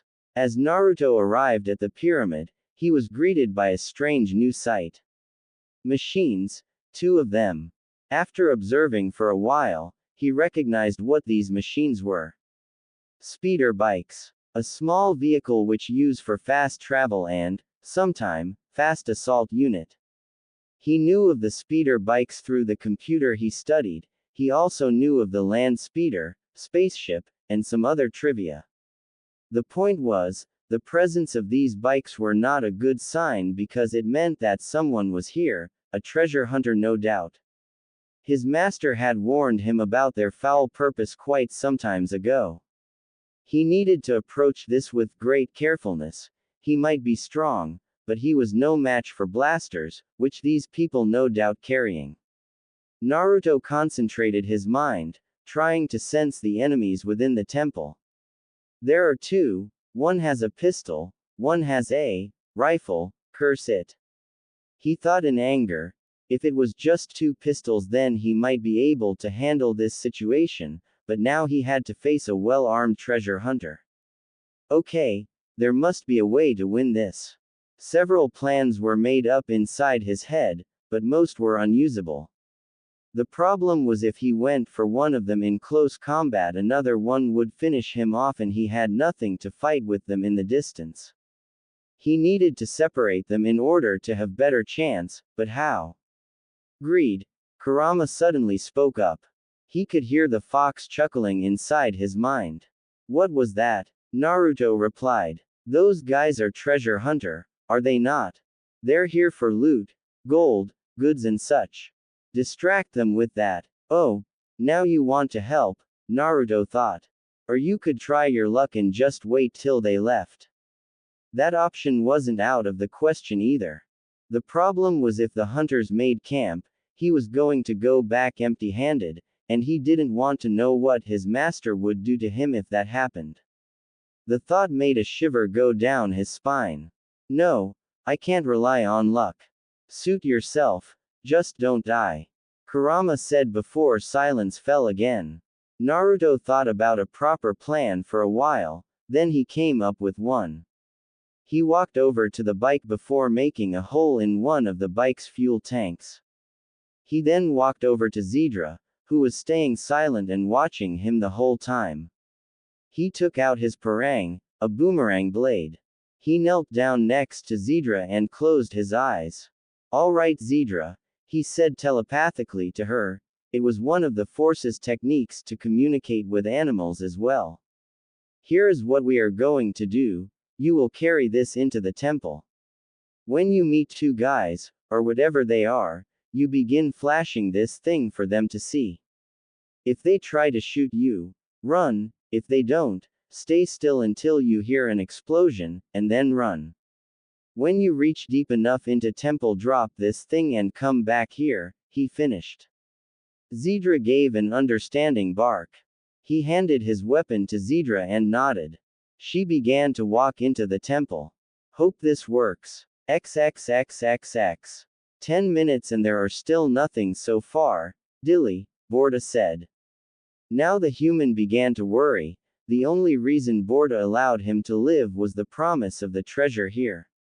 The Aqualish would no doubt shoot him if there were nothing here. He really began to wonder why he begged this Aqualish to come with him in the first place. Suddenly, they heard a rustling. What was that? Dilly said, looking up. They both stared up at the direction where the sound came from. Slowly came out of the shadow was a Tukata, smaller size than usual, and they would have ignored it if they hadn't spotted something in its mouth, something shiny. Hey, there's something in its mouth, Dilly said. I can see that. I am not blind, Borda replied resentfully. Maybe I could make it let go. Borda shot at the ground near the hound, and that was a signal for Zidra to run. She took off deeper into the temple. XXXXX. Outside, Naruto heard a sound of a blaster shot and went with his plan. He walked near the bikes before concentrated on his hand. Slowly, the heat began to gather in his hand, and within the next second his hand was on fire, literally. This technique was called convection, a force technique that allowed user to ignite parts of their body without harming themselves, and advanced user could easily set their foe on fire. Naruto placed his ignited hand on the dripping fuel beneath the speed bike. Soon the flame caught and Naruto ran into the temple. It did not take long before the bikes. XXXXX. Boom. The sound of explosion could be heard, and the ground shook, shaking loose rocks from the walls. Now the two treasure hunter began to panic. The hound with treasure took off, and now there an explosion coming from the exit. You go check on the bike. I'll get the dog. Borda commanded. Dilly only nodded, then ran off to check on the bike. Borda ran further into the temple to find the hound. XXXXX. Dilly was finally at the entry and he could not believe what he saw.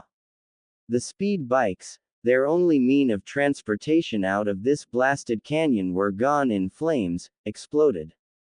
Now what was he supposed to do? Walking out was impossible with all the Tukata, and there was no one to come to rescue them. What I am going to do? What I am going to do? What I am going to do? He kept repeating the same thought until something stopped him. You don't need to worry about the future, a voice said from behind him, but before he could turn back, he felt something cold stabbing into the back of his neck, and then his world went black. 4. XXXXX. Naruto had to admit that killing a living person wasn't as hard as he thought. Then again, he needed to hunt and kill living animal on daily basis, including skinning and gutting them. He was abused and discriminated for 6 years, and all he had as friends were a Sith ghost, a hound, and an oversized furball. Who'd you call furball, you little runt? Naruto ignored the comment completely. Naruto checked the body. This was the one with the pistol. Meaning he could now get into close combat with rifle wielder without problem, presuming that the rifleman was a human. As he went in, Zidra ran to him without the parang in her mouth. Naruto nodded in satisfaction. His plan worked very well. Now all he needed to do was kill the rifleman. XXXXX. Borda did not like this. He did not like this at all. First, the Tukata dropped this blade or something, willingly.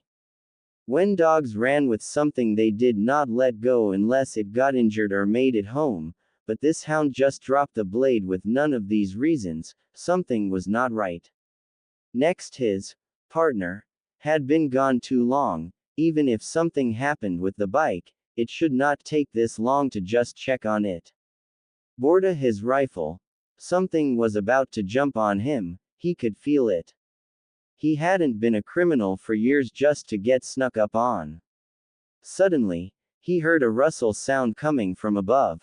He immediately turned up to see something, humanoid in appearance, dropping onto him with a dagger in its hand.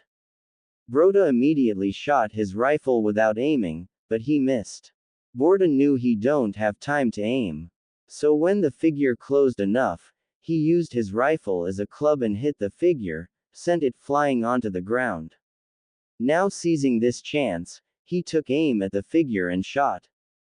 The shot hit the left arm, but rather than doing anything, the shot only made the figure advance toward him.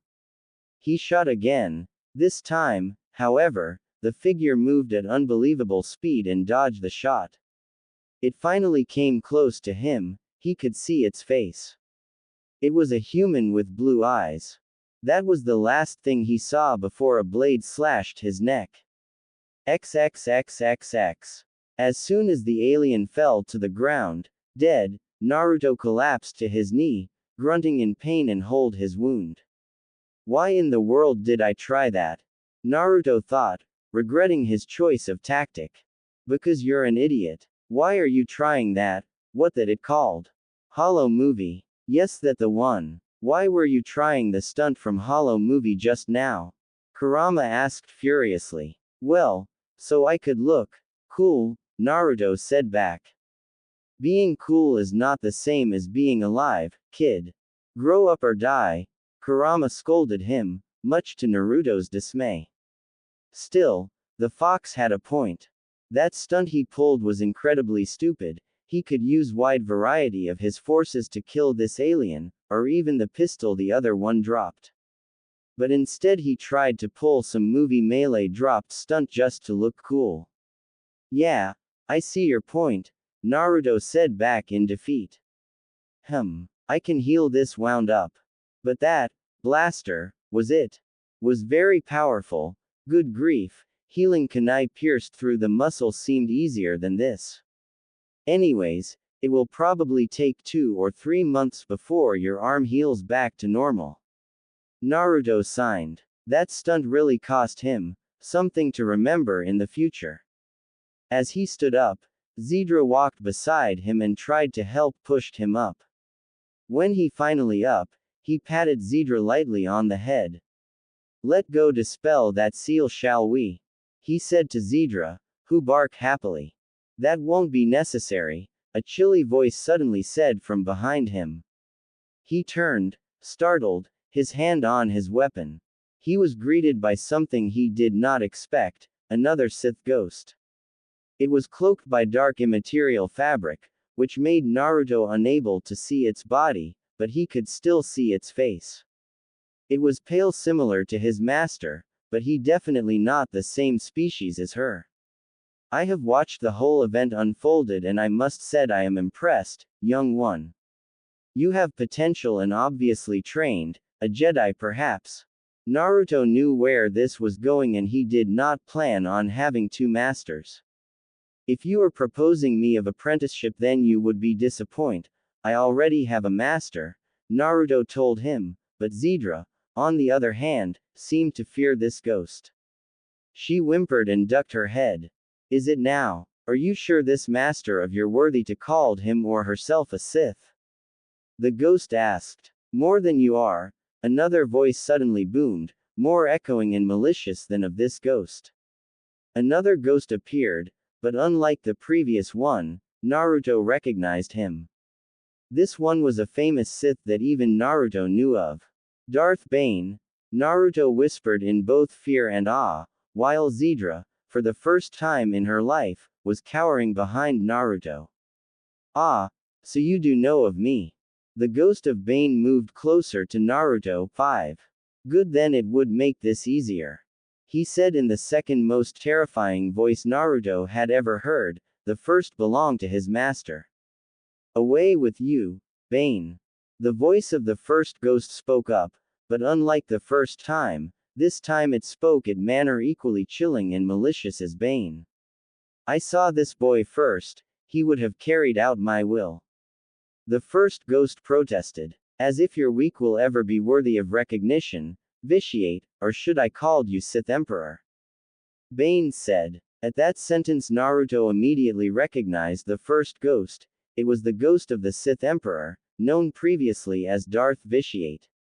He was the leader of the Sith during one of its golden age. He was also the owner of this place.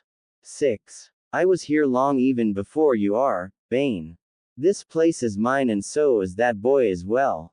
Your place. How arrogant of you, this place was mine as soon as I laid to rest here.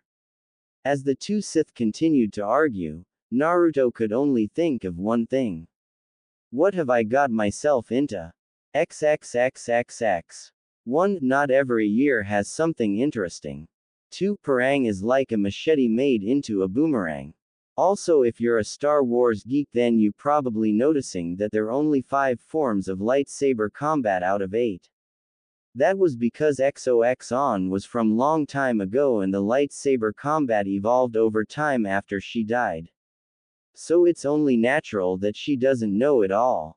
3. If you wondered what Aqualish looked like, look no further. The guy who got an arm chopped off by Obi-Wan in episode 4 was an Aqualish. 4. Naruto can sense Dilly's emotions, so he know what kind of thought Dilly is producing, worry mainly. 5. I am not going to use Bane Ghost from Star Wars, Clone Wars, just no, seriously. I doesn't hate the series, but I hate Ghost Bane's design in that. 6. He is the Sith Emperor from Star Wars, The Old Republic, online game, yes. 7. If you wondering if those two treasure hunters have any further roles, they don't. Naruto had mixed feelings of the event currently displayed in front of him.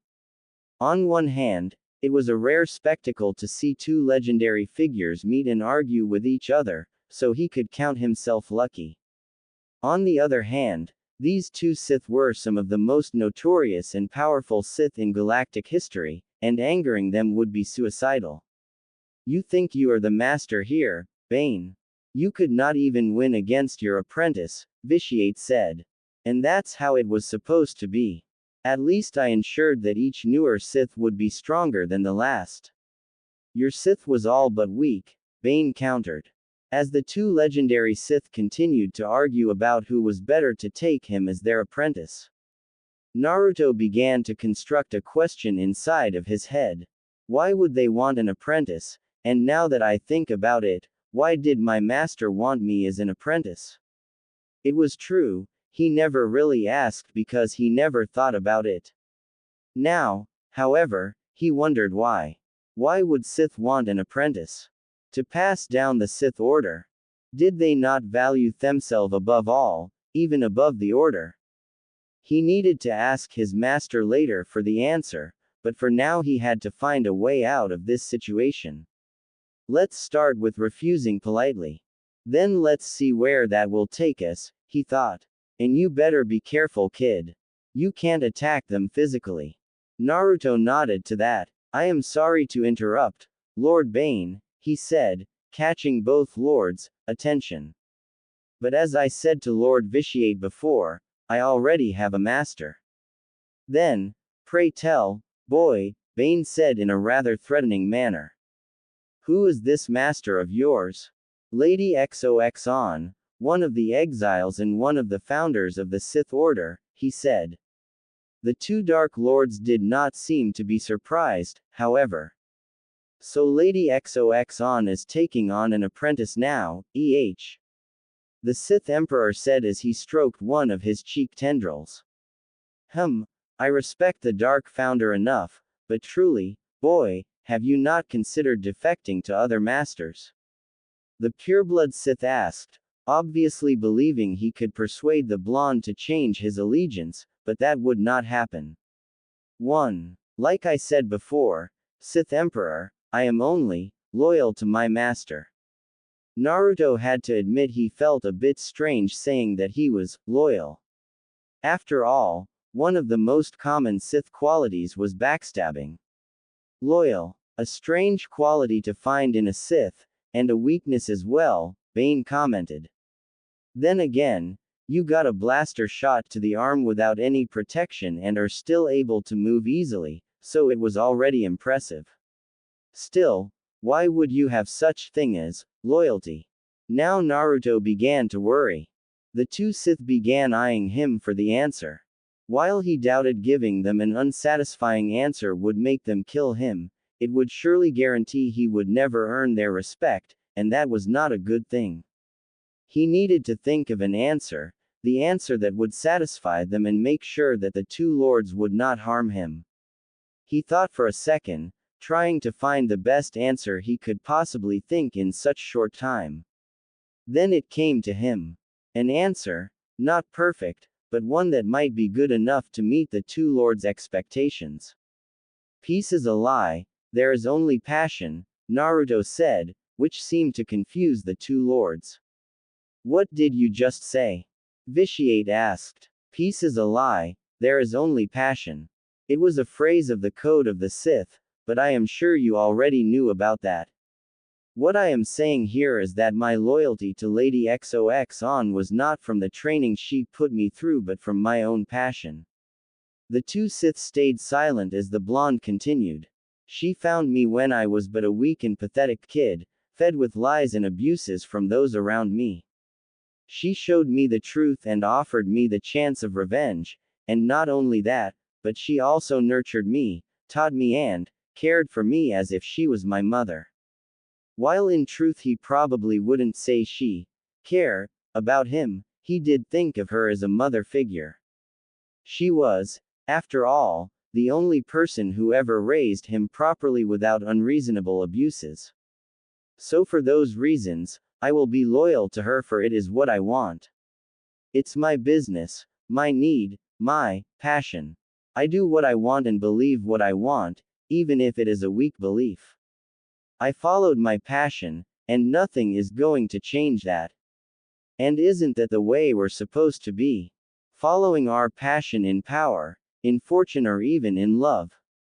I did just that, my lords, and I did not regret it, he finished. The two lords continued to stare at him in silence. Now, if you do not mind, I will take my leave, he said, and gave a bow to the two lords before walking out as fast as he could with Zidra. 4x. Naruto arrived back his home. Whether he'd failed at his mission or not would depended on his master. The sun of Korriban was almost set, which mean his master was expecting him. As soon as he stepped into the tomb, the ghost of his master appeared. She observed him thoroughly as she always did. Have you succeeded at your task? She asked him plainly. Naruto sighed once before replying. No, master. I have failed. As the last word left his mouth, he began to feel a shiver down his spine. Strange. Did I not teach you how to dispel a Sith's enchantment?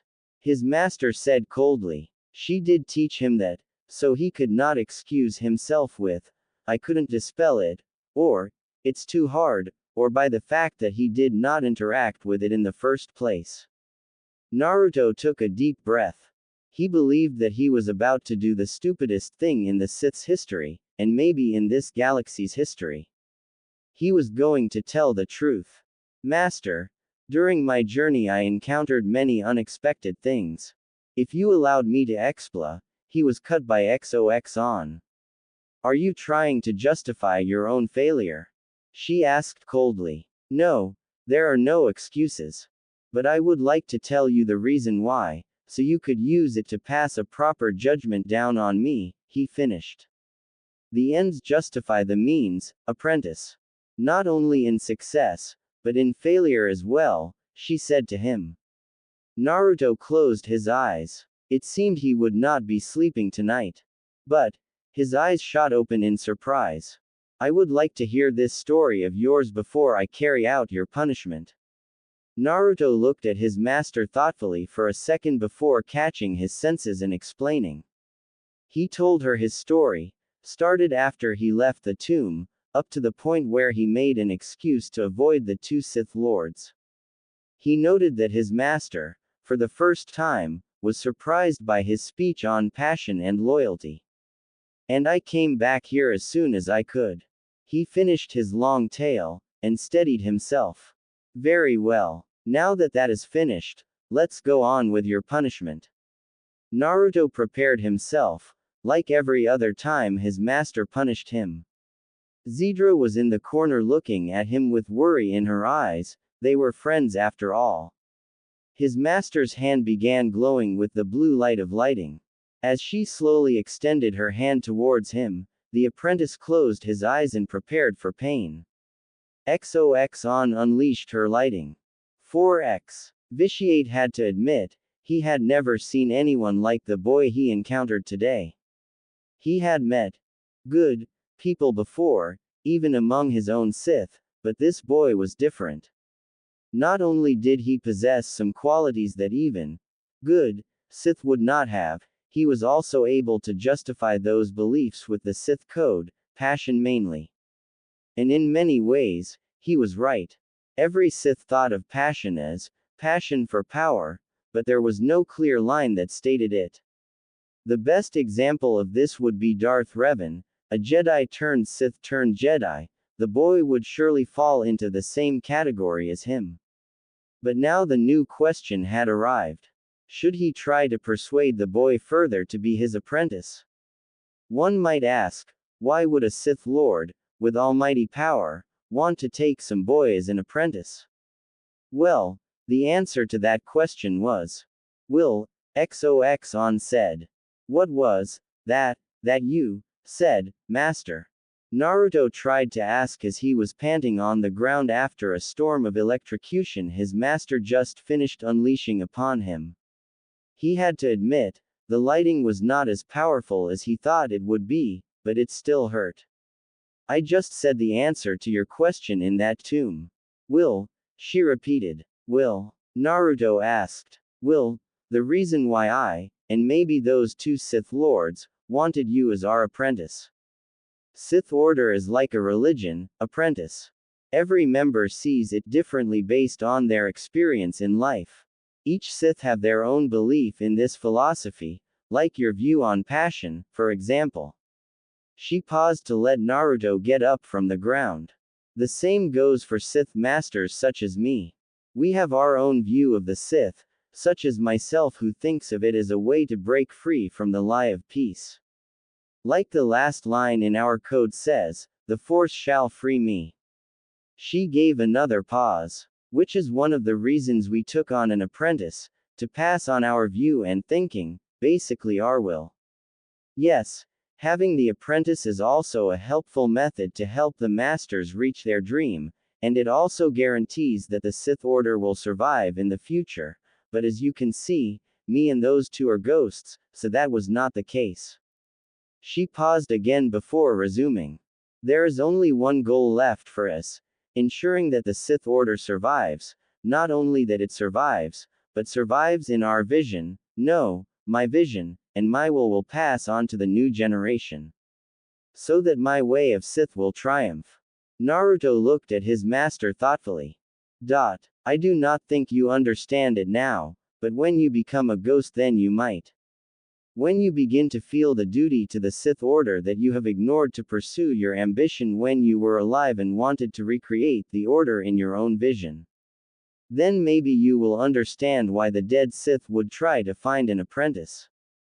To carry on our will, my will, and recreate the Sith to that image.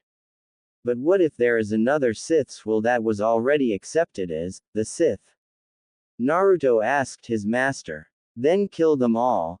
Kill all of those who follow it, kill the masters, kill the apprentices, kill the agents, kill the slaves, kill even the children.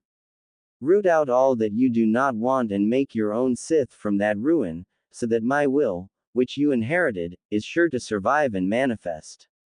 Creating the Sith Order in my vision, in the end it is just selfish desire. It's the nature of all beings to have selfish desire. Don't think that just because you possessed some odd qualities, like loyalty, is going to change that.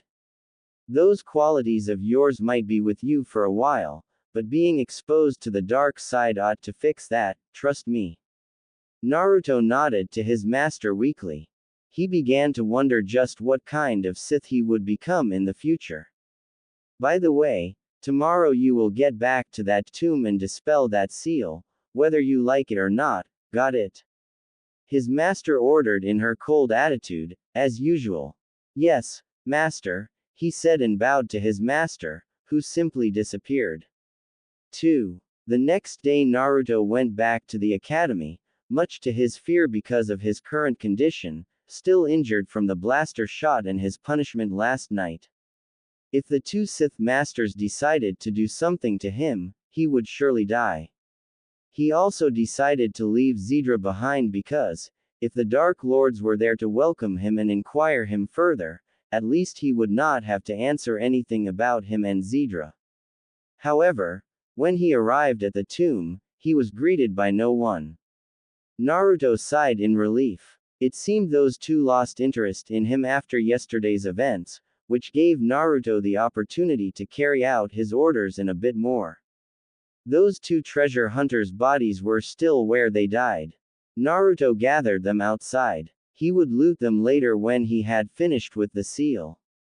He moved through the pyramid and finally arrived at the sealed door on the higher floor. He sat down and meditated, concentrating on gathering the force around him and recalling the steps of dispelling the seal. When he was ready, he got up from his sitting position before chanting arcane words in the Sith's tongue and gesturing his hand in a specific manner. Soon, the seal responded by glowing in blue light and slowly fading as Naruto continued his chanting. When it faded completely, the door opened. Naruto only smiled. This was a big step forward for him. Now he could use Sith's magic, a powerful art. In any case, with the door opened, he could continue with his second objective: search for something valuable and take it, and he would have done just that if he had not felt the dark aura leaking out of the door as soon as it was opened. Something was locked on the upper floors, but what was it? Was it some sort of dangerous weapons? An experimental darkside creature? A 1,000-year-old artifact? Or worse, Bane's or Sith Emperor's tomb? Whatever the case, he could not go back. If he went back empty-handed again, his master would kill him for sure this time. So he mustered his courage and ventured into the upper floors. But as soon as he stepped past the door, his torch went out. He tried to ignite the new one, but no matter how hard he tried, the light did not ignite. Left with no choice, he used the force to guide him through this dark place. He closed his eyes and let the force be his guide. Soon he walked on further without hitting anything. With each step he took, the presence of the dark aura became stronger and stronger. Yet he was able to resist his urge to run and force himself to walk on. His destination, the heart of the hornet's nest, the source of this dark aura. It was the source that caused his torch to extinguish and, without a proper light to see his surroundings, he could not search this place for anything valuable. He must get rid of this dark presence to be able to search this place. He concentrated, trying to pinpoint where this aura came from. Soon he found his answer. It was coming from the top of this pyramid academy. His hope of this situation being just some small fuss was crushed. If it came from the highest part of the pyramid, then it must have great importance and be guarded by something, maybe traps or creatures or, worse, the ghost of the two Dark Lords, well, just one of them anyway. He took a deep breath before he went on with the force as his guide.